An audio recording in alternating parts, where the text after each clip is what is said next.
Across 3 days in January 2015, two brothers and one of their acquaintances carried out a string of attacks in the French capital and its outskirts, which left a total of 17 people dead. Over 5 years since that bloodshed, at the offices of the Charlie Hebdo magazine in the town of Montrouge and at a kosher supermarket in Vincennes, 14 people suspected of assisting the assailants are now standing trial here in Paris. Of that group of 14, 3 are being tried in absentia and may be dead.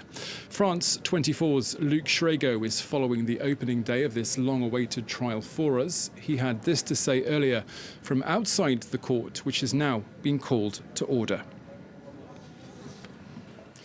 Well, it's been 5 years of investigations, and over the next 2 months it's looking likely that France may get the chance to turn the page on an extremely dark chapter of its history, one that's the attacks of January 2015 that set off this wave of terror that left over 200 people dead ultimately. Now, what we're looking at over the next couple of months is around 200 plaintiffs in the case, so the 140 witnesses being heard from. What the court is going to be seeking to establish is who exactly did what.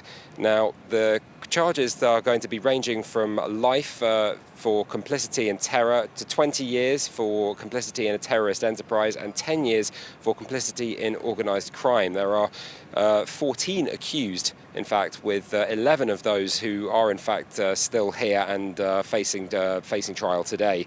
Now, the trial will be filmed for the State Archives. Not a first, there have been 12 others, but this is the first one that has been filmed regarding a case of terrorism. Now, the question is exactly what the court is going to be able to establish.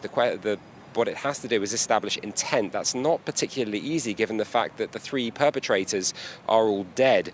It really depends on what the court can show to make the charges stick.